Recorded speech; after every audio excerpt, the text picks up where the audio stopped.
Well, hallelujah. Hallelujah. I am doing on peace. And when I got the assignment in December, I was like, oh, it's just going to be a breeze. No, I'm going to be goofy right now. But anyway, I've been through hell. I had every storm you can imagine from December, January, February. And I said in March, no more.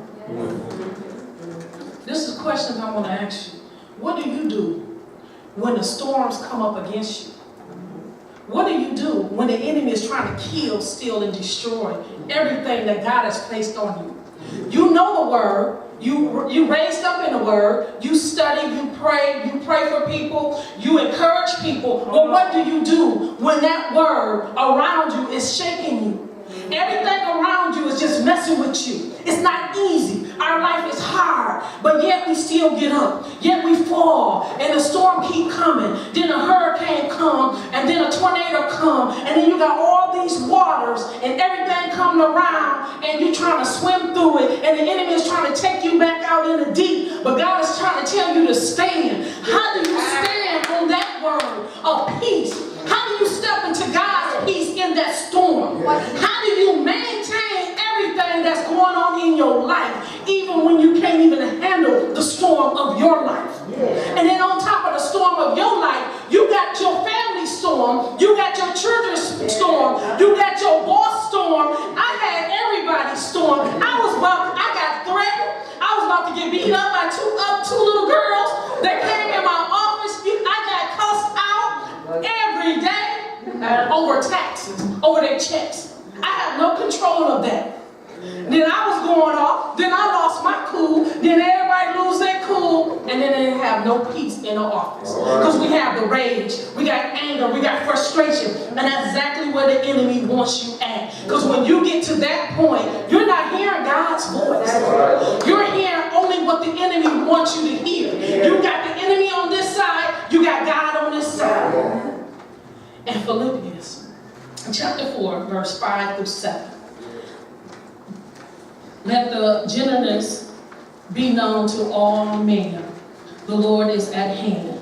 Be anxious for nothing, but everything by prayer and supplication with thanksgiving. Let your requests be made known to God, and the peace of God will surpass all understanding and will guide your heart and your mind through Jesus Christ. So when you're thinking about these words, gentleness, and when you think about it, it is talking about being meekness right there.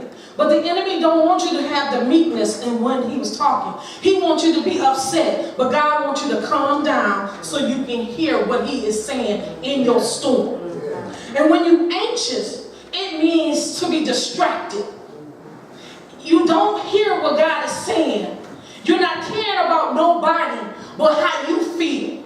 And that's how the enemy wants us to be. He wants us to be anxious and worrying about everything, but not dependent on God and not moving in God and what God is telling you. But even in this midst of this storm that I was going through, I still had the peace. I still had peace. And when people came in my office, I prayed with them. I encouraged them. I told one lady, go get your car. She said she cried for 4 hours after I told her that. And I said, go get your car. And I said, that's all I said. Go get your car. I'm touching an agreement. She said, no, it's the way you said it. It penetrated my heart. I had to go repent to God because I was doing things that I wasn't supposed to do. But even in that storm, when the enemy was coming against me, God was still letting me encourage people. And I was encouraging more and more people. And more people was thanking me. And I said, and it's not me, it's God. But in that storm, you got to maintain what you need and have the peace of God. You got to tell that storm, peace be still. And you got to surrender. And you got to believe. And you got to stretch out onto the deep. And you got to stand on that word. You have to get your word. You have to stay praised up. You got to pray all day long. You got to praise God even in the midst of everything that you're going through. And when you pray, prayer helps you request, help you to access things and address God's in your worship. So prayer is a worship tool for everyone. And it helps you ward off the enemy. It helps you go into another thing and you don't have to worry about it. And when you got that peace come up on you, even when the rage of the enemy tries to come up on you, he give you peace right there. And every individual is a harmony, it's security, it's safety, it's protection. That's what God wants us at right there when we in the storm. He want to protect you when you're going through the storm of life. He want to be there. He want to be your anchor. He wants you to turn to him and surrender right there in the midst of what you're going through. And then you have the guard. This word guard right here is military. It's about the military. So if you know about military, you know military people, they're different. They're real different. Because it depends on what ranks you go through. If you go through the Marines, they teach you how to kill and you're going to be survived. And if you get caught, you can't never give up the secrets. So they can beat you, torment you, but you can't never do anything. So what are you guarding? Are you guarding your heart? Are you guarding your mind in the storm? Are you guarding what you're talking about, your image, what it's looking like, what it's seeing, what your divorce is, you lost your job, what's going on, all the things it's talking. What are you doing guarding? Your heart. Above all things, guard your heart, your head. For everything that's around you flows out of your heart. And that's where your emotions are at. And if the enemy gets your emotion and he gets your heart, he has you. You don't have any peace. Because when he comes after your head, he comes after your heart, he's coming after your mind.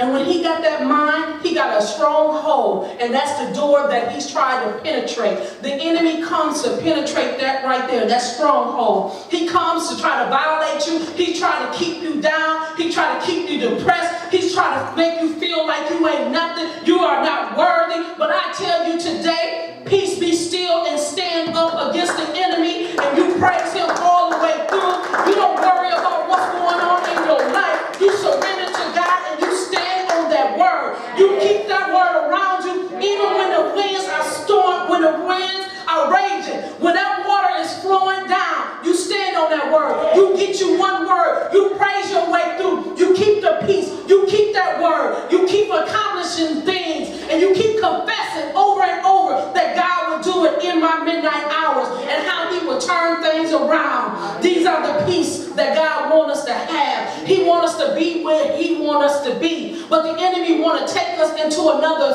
place. So the storm is here to make you or break you. But you have to choose which way you're going to go. Is you going to go to the right where the enemy is at, or you're going to go to the left where God is telling you to go? So you have to choose what storm you're going to go through and how you're going to go through it. So if you go through negative, you're going to have a negative outcome. But if you have God's peace, you're going to go through the storm and you will not be burnt. Even when you go through the fire, God is still here. So don't take this day lightly, but you keep your peace because the storms are coming in your life. Thank you. Amen.